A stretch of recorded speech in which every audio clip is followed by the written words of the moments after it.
महिला दिवस women's day पर दुनिया की हर औरत को सलाम, हर स्त्री को प्रणाम, सल्यूट करते हुए मैं अन्नू कपूर हाजिर हूं, लेकर आपका चहेता शो जिसका नाम है सुहाना सफर विद अन्नू कपूर। आज की शुरुआत किसी शायर के जज्बात औरत के लिए। मुलाहिजा फरमाएं। तुझे पाक सिपारा कहूं या कहूं वुजू का पानी, तुझे पाक सिपारा कहूं या कहूं वुजू का पानी, तेरा मकाम सबसे आला है अव्वल तेरी कहानी, तेरा मकाम सबसे आला है अव्वल तेरी कहानी। कभी मां बन के तूने अपने आंचल में छुपाया, कभी मां बन के तूने मुझे आंचल में छुपाया, कभी रो पड़ी थी तू भी करी मैंने जब नादानी, मेरे गर्दिशों के दिन में तूने हौसलों को सींचा, मेरे गर्दिशों के दिन में तूने हौसलों को सींचा, तूने बहन बन के दी मुझे नई रोशनी को रवानी।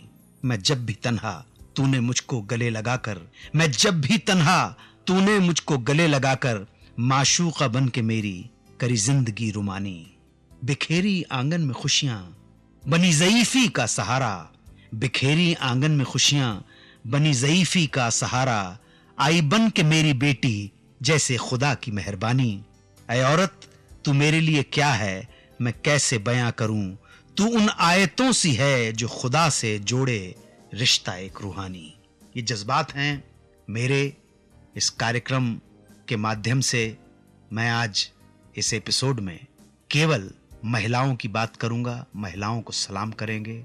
औरत के सामने नतमस्तक होने की महफिल है आज की। आज बात करेंगे भारत की महानतम फिल्मों में से एक मानी जाने वाली फिल्म की, टाइटल मदर इंडिया। साथ ही बताऊंगा कौन थी वो अभिनेत्री जिसके बायोग्राफी पढ़कर श्याम बेनेगल इतने प्रभावित हुए कि उन्होंने बना डाली एक फीचर फिल्म। और हमेशा की तरह हमारे रेगुलर सेगमेंट्स, तुमने पुकारा और हम चले आए। उसके बाद आज दिल याद करेगा बुलंद हौसलों वाली महान मशहूर अदाकारा मुमताज को। रीमेड इन इंडिया में बात होगी विदेशी film title day of the women, जिसकी कहानी पर इंडिया में भी बनी थी एक फिल्म। और आखिर में हमारी श्रोता रश्मि सिन्हा के सवाल का जवाब।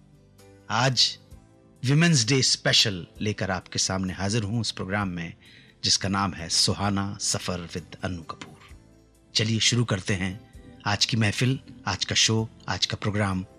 मदर इंडिया, वो फिल्म जो भारतीय समाज का एक दस्तावेज है। इससे document of Indian society, Bharat के देहात और गांव की एक औरत की जिजीविशा यानी जीने की इच्छा का प्रमाण पत्र है ये। मदर इंडिया एक कैनवस है जिस पर ठेठ हिंदुस्तानी जीवन की चित्रकारी रची गई है। एक महाकाव्य है जो समय की सीमाओं से परे जा चुका है। मदर इंडिया एक ऐसी औरत राधा की कहानी है जो अपने पति के चले जाने के बाद अपने बच्चों की परवरिश करती है, हर मुसीबत का, दुख का, पीड़ा का सामना करते हुए आगे बढ़ती रहती है और सच्चाई के लिए, सत्य के लिए अपने बेटे को गोली मारने से भी नहीं हिचकती। ये फिल्म एक औरत के त्याग, नैतिकता और आदर्शों की कहानी है जो अपने मूल्यों से, अपने सिद्धांतों से समझौता नहीं करती। राधा का रोल हिंदुस्तानी औरत का, भारतीय नारी का प्रतीक बन गया और इस रोल को निभाकर नरगिस अमर हो गई। नरगिस को राधा की भूमिका के लिए कार्लो विवारी इंटरनेशनल फिल्म फेस्टिवल का बेस्ट एक्ट्रेस का अवार्ड प्राप्त हुआ, साथ साथ बेस्ट एक्ट्रेस का फिल्म फेयर अवार्ड भी प्राप्त हुआ। इस फिल्म को कई भाषाओं में डब किया गया और यह फिल्म विदेशों में भी रिलीज की गई। Mother India became India's first submission for the Academy Award for Best Foreign Language Film. इस फिल्म का इतना क्रेज था, इसका अंदाजा इस बात से ही लगाया जा सकता है कि राष्ट्रपति भवन में रिलीज के पहले एक स्पेशल स्क्रीनिंग का आयोजन किया गया जहां देश के तत्कालीन बड़े बड़े नेताओं ने इस फिल्म को देखा और नतमस्तक हो गए भारतीय नारी के समक्ष, उसकी नैतिकता के सामने, उसके मूल्यों के सामने, उसकी शक्ति के सामने। 1976 वो दौर था जब बहुत सारे स्त्री आंदोलन पश्चिमी दुनिया में सक्रिय थे, लेकिन भारत में फीमेल लिबरेशन मूवमेंट के सिर्फ अंकुर ही फूटे थे। उसी दौरान श्याम बेनेगल को अभिनेत्री हंसा वाडकर की बायोग्राफी पढ़ने को मिली। टाइटल सांगते एका। सांगते आइका एक बहुत ही निश्चल और स्त्री अधिकारवादी बायोग्राफी है। एक औरत को अपनी पहचान बनाने के लिए नारी आंदोलन करना पड़ा। श्याम बेनेगल ने जब ये बायोग्राफी पढ़ी तो बहुत विचलित हो गए, बेचैन हो गए, हलचल मच गई। हंसा वाडकर वो बच्ची जिसको शराबी बाप की मौत के बाद पढ़ाई छोड़नी पड़ी, घरों में जाकर काम करना पड़ा नौकरानी बनके, ताकि भाई की पढ़ाई पूरी हो सके। शादी से पहले सिर्फ 15 साल की उम्र में वो मां बन जाती है। पति पैसे के लिए शोषण करने लगता है। आखिरकार वो अपनी स्वतंत्रता के लिए, अपने अधिकारों के लिए जंग छेड़ देती है। श्याम बेनेगल मजबूर हो गए थे ये सोचने के लिए कि पुरुष स्वतंत्र है, उस अर्थ में कि उसके पास ये विकल्प है कि वो किसी पर निर्भर नहीं रहे या आत्मनिर्भर रहे। ये विकल्प, ये ऑप्शन एक औरत को नहीं दिया जाता है। पर स्त्री अधिकारवाद में जब स्त्री को स्वतंत्र होना है तब उसे अपने आप को मजबूत करना पड़ेगा अकेले रहने के लिए, सशक्त होना पड़ेगा अकेले रहने के लिए। पुरुष को उसके काम से परिभाषित किया जाता है, पर औरत को परिभाषित किया जाता है उसके रिश्तों से। वो किसी की मां होती है, किसी की बेटी, किसी की पत्नी, किसी की प्रेमिका या किसी की बहन होती है। उसे स्वतंत्र रूप में परिभाषित नहीं किया जाता है जैसे कि पुरुषों को किया जाता है। ये विशेष अधिकार पुरुष को ही क्यों? श्याम बेनेगल ने सांगते आइका के ऊपर आधार बनाकर एक फिल्म बना डाली, हंसा वाडकर की कहानी, आत्मकथा। हंसा वाडकर का रोल किया स्मिता पाटिल ने, जिसके लिए उन्हें नेशनल फिल्म अवार्ड भी हासिल हुआ। फिल्म का नाम था भूमिका। अब बात पॉप सिंगर उषा उत्थुप की। उन्हें संगीत में योगदान के लिए पद्मश्री से सम्मानित भी किया गया है। उन्होंने संगीत की कोई बाकायदा तालीम नहीं ली, मगर फिर भी उन्हें 14 से अधिक भारतीय भाषाओं में और लगभग 8 विदेशी भाषाओं में गाने का मौका मिला है। आज उनकी यूनिक और बेस वॉइस उनकी पहचान है, मगर बचपन में इसी आवाज को रिजेक्ट कर दिया गया था। किसने? बात तब की है जब छोटी सी उषा बंबई के एक स्कूल में पढ़ा करती थी। यहां म्यूजिक की भी एक क्लास हुआ करती थी, मगर म्यूजिक की क्लास में उषा को म्यूजिक टीचर मिस डेविडसन ये कहकर क्लास से बाहर कर देती थी कि उनकी आवाज इस तरह की नहीं है कि वो एक सिंगर बन सके। इस तरह रिजेक्ट किए जाने पर उषा के मन पर गहरी चोटें लगने लगी थी, मगर रिजेक्शन ने संगीत का पैशन बढ़ा दिया। उषा ने भी ठान लिया कि वो संगीत सीख कर ही दम लेंगी। उषा ने सुन सुनकर संगीत सीखना शुरू कर दिया। रेडियो पर किशोरी अमोनकर और बड़े गुलाम अली खां जैसे महान गायकों को सुनती रहीं। इस तरह उषा सुन सुनकर संगीत सीखती चली गई। आगे चलकर उनकी दोनों बड़ी बहनों ने भी उनके साथ गाना शुरू कर दिया। बरसों बाद जब एक बार उषा दिल्ली के अशोका होटल के द सपर क्लब में परफॉर्म कर रही थीं, तो उन्होंने देखा कि वहां दर्शकों के बीच उनके स्कूल की म्यूजिक टीचर मिस डेविडसन भी बैठी हुई थी। ये वही मिस डेविडसन थी जिन्होंने उषा को रिजेक्ट कर दिया था, मगर अब उसी उषा की जानदार आवाज और शानदार परफॉर्मेंस के बाद मुबारकबाद देने मिस डेविडसन जरूर ग्रीन रूम के बाहर खड़ी हुई थी। ये एक बेहतरीन एग्जाम्पल है कि अगर जिंदगी में कोई आपको रिजेक्ट कर दे तो आप ये न समझ लेना कि सारी दुनिया ने आपको रिजेक्ट कर दिया है। आपका हौसला, आपका आत्मविश्वास और आपका अटल इरादा आपको एक न एक दिन विजयी बना सकता। और अब प्रस्तुत है हमारा सेगमेंट दिल ने फिर याद किया। आज हम याद करेंगे प्रसिद्ध अभिनेत्री, बुलंद हौसलों वाली महिला मुमताज को। मुमताज 31 जुलाई 1947 को बंबई में जन्मी। पिता ड्राई फ्रूट बेचा करते थे। मुमताज 1 साल की रही होंगी जब माता पिता का तलाक हो गया। घर की आर्थिक स्थिति अच्छी नहीं थी, बल्कि यूं कहूं बहुत खराब थी। मां, जिनका नाम था नाज, फिल्मों में जूनियर आर्टिस्ट का काम किया करती थी।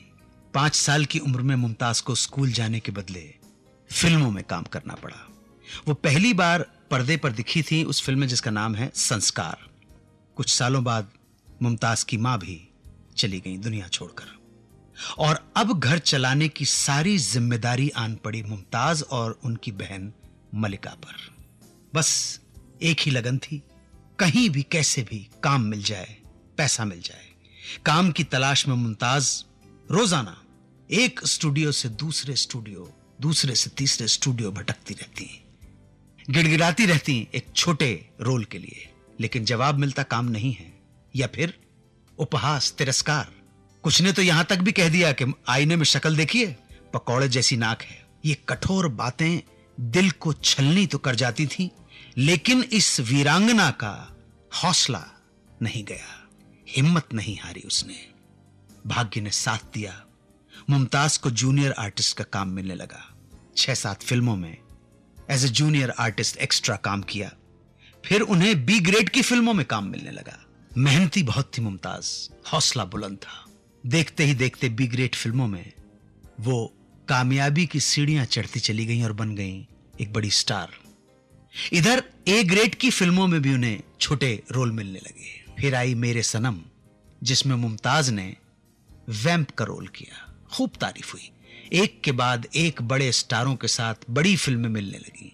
और वो दिन भी आया जब राम और शाम में दिलीप कुमार के अपोजिट हीरोइन बनकर मुमताज ने फिल्म फेयर अवार्ड के लिए नामांकन भी लिखवा लिया।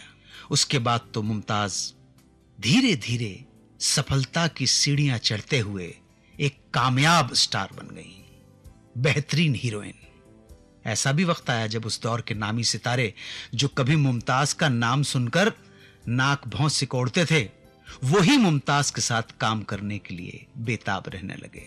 वो प्रोड्यूसर, डायरेक्टर जिन्होंने दुत्कारा था, अपमान किया था, तिरस्कार किया था, वो चाहते थे कि उनके प्रोजेक्ट में मुमताज शामिल हो जाए। फिल्म हिट होने के चांसेस बढ़ जाते थे। 1 दशक तक मुमताज का जादू सिनेमा के स्क्रीन पर छाया रहा।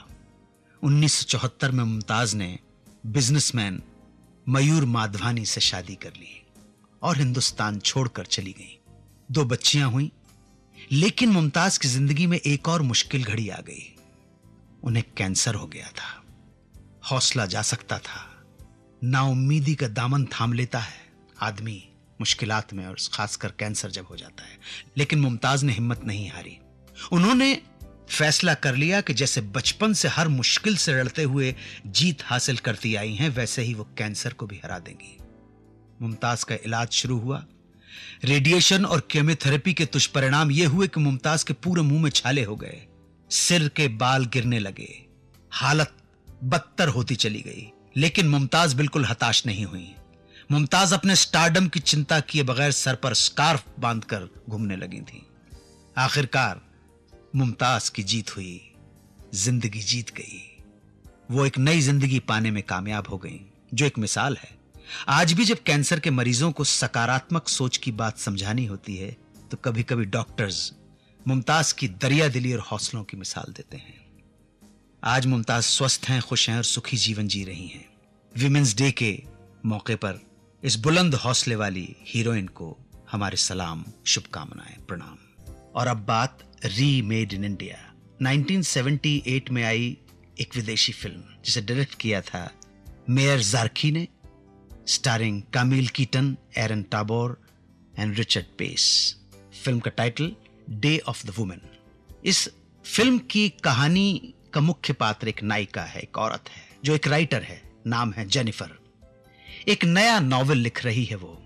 लिखने के लिए उसे एकांत जगह की तलाश है जहां बैठकर वो क्रिएटिव काम कर सके। इसलिए जेनिफर अपस्टेट न्यूयॉर्क में नदी के जानिब, नदी के पास एक केबिन रेंट करती है। वहां पहुंचने पर वो वहां रहने लगती है। रहते रहते 4 राउडी मेल जो हैं, जॉनी, मैथ्यू, स्टैनली और एंडी की नजर उस पर पड़ती है। वो जेनिफर की तरफ आकर्षित होते हैं और एक दिन मौका पाकर वो जेनिफर पर अटैक कर देते हैं और जेनिफर का गैंग रेप हो जाता है। वो जेनिफर की नॉवेल को भी, उसके डॉक्यूमेंट्स को भी, मैन्युस्क्रिप्ट को भी फाड़कर फेंक देते हैं। जेनिफर टूटती नहीं है, इंसाफ के लिए लड़ती है, बहुत कोशिश करती है, लेकिन उसके गुनाहगार क्रिमिनल्स छूट जाते हैं। मगर जेनिफर हार मानने वाली नहीं और आखिरकार अपनी लड़ाई खुद लड़ने का फैसला करती है और अंत में कई मरहलों से गुजरते हुए जॉनी, मैथ्यू, स्टैनली और एंडी को खत्म करके, मार के वो अपना प्रतिशोध लेती है। इसी प्लॉट पर 1988 में एक हिंदी फिल्म भी बनी थी जिसे डायरेक्ट किया था अवतार भोगल ने, starring Dimple Kapadia, Raj Babbar, Anupam Kher and Aruna Irani. Film का नाम था जख्मी औरत। आखिरी सेगमेंट सूरत की रश्मि सिन्हा जानना चाहती हैं मेरे विचार।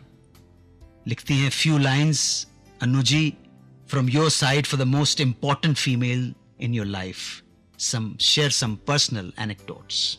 रश्मि जी, आपको और जितने भी श्रोता सुन रहे हैं, मेरे जीवन में आने वाली जो महिलाएं हैं या हम सबके जीवन में, वो सर्वप्रथम तो माँ है। माँ से बड़ी कोई चीज नहीं है। मैंने एक प्रोग्राम में ये प्रियंका चोपड़ा और लारा दत्ता ये लोग सब आई हुई थी, युक्तामुखी।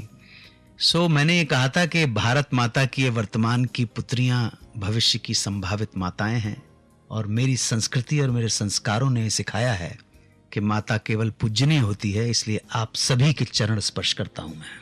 आज की हर बच्ची भविष्य की माता है और हिंदुस्तान में, भारतवर्ष में ये सिखाया गया है कि माता केवल पूजनीय होती है। तो जितनी भी स्त्रियां यहां पर इस कार्यक्रम को सुन रही हैं, मेरा सिर नतमस्तक है आपके चरणों में। आपके चरण स्पर्श करके ही मैं आज महिला दिवस मनाऊंगा। बाकी बची मेरे जीवन में आने वाली इंपॉर्टेंट फीमेल विमेन, तो सर्वप्रथम मेरी माँ अब नहीं है। 20 मई 2010 को उनका स्वर्गवास हो गया। मेरी बहन सीमा कपूर, बहुत इंपॉर्टेंट, हर हाल में उसने इतना प्यार किया है मुझे, मेरे लिए वो सारी दुनिया से लड़ सकती है। और लास्ट बट नॉट लीस्ट, मेरी पत्नी, मेरे बच्चों की माँ, अनुपमा नाम है उनका, पैमी मैं उनको बोलता हूं। मैं बहुत प्रेम करता हूं उन्हें और वो मुझे बहुत प्रेम करती हैं। उनके सानिध्य में, उनके साथ मुझे ऐसा लगता है कि अगर जान निकले तो उसकी बाहों में ही निकले। मियाँ बीबी हैं, गृहस्थी की गाड़ी चलानी होती है, ये गनीमत है उस गम की जो तसल्ली से गुजर जाए। हर गम धीरे धीरे गुजर जाए, यही साथी होता है, यही शरीक हयात है। एक दूसरे के साथ हमको एक दूसरे की अच्छाई और कमजोरियों के साथ स्वीकार करना होता है। और भी बहुत सारी नारियां हैं जिनके सामने मैं नतमस्तक हूं। मैं भूलता नहीं हूं, एक मिसेस अमरोस हुआ करती थी, सात बंगले में रहने वाली। उन्होंने मेरे लिए किसी से लड़ाई कर ली थी। मैं उनको दीदी बोला करता था। मुझे मालूम नहीं आज मिसेस अमरोस दीदी कहाँ हैं। बहुत सारी स्त्रियां, बहुत सारी महिलाएं मेरे जीवन से जुड़ी हुई हैं। उन सब के सामने मैं नतमस्तक हूं। आप सभी को महिला दिवस की शुभकामनाएं। और एक बात कि महिला बच्ची बड़ी होकर मां बनती है। दुनिया में युद्ध होते हैं, युद्ध में मरने वाला किसी का भाई हो या ना हो, किसी का पति हो या ना हो, एक मां का बेटा जरूर होता है। एक मां अपना बेटा जरूर खोती है। तो अगर दुनिया की सारी माएं एकत्र हो जाएं, एकता हो जाए, तो शायद शांति की संभावनाएं बढ़ सकती हैं। दुनिया की हर माएं कह दें कि अब हम अपने बच्चों को धर्म, जाति, संप्रदाय, देश और अंचल के नाम पर मरने को नहीं भेजेंगे, तो संभवतः ये हिंसा, ये उत्पात रुक जाए। मैं आप सबसे अपील करता हूं कि सदियों सदियों से स्त्री का शोषण हो रहा है, उसका तिरस्कार किया गया है। बातें हम बड़ी बड़ी करते हैं, लेकिन जब आचरण करने लगते हैं तो हमारे आचरण में हमारा असली चरित्र निकल के सामने आ जाता है। आज पहचाने आप महिला दिवस के उपलक्ष्य में। आज न सिर्फ आप अपनी मां को, अपनी बहन को, अपनी बेटी को, अपनी पत्नी को आदर दें, हर पास से निकलने वाली औरत को आप सलाम करें, प्रणाम करें, यह समझ के कि वो किसी की बहन है, किसी की मां है, किसी की बेटी है। हर औरत को, वो कोई भी, वो आपकी प्रेमिका हो, वो आपकी पत्नी हो, उसको सैल्यूट आज करना है और करते ही रहना है, हर दिन करते रहना है। ध्यान रखना, तुम जब तक हो तब तक तुम्हारी जन्मदात्री, तुम्हारी मां सामने खड़ी रहेगी। उसके बगैर तुम्हारा इस दुनिया में आना संभव नहीं था। मेरी बात आप लोगों को समझ में आई होगी, मुझे पूरा विश्वास है। चलता हूं, फिर आपसे मुलाकात होगी इस कार्यक्रम में जिसका नाम है सुहाना सफर विद अन्नू कपूर। जय हिंद, वंदे मातरम।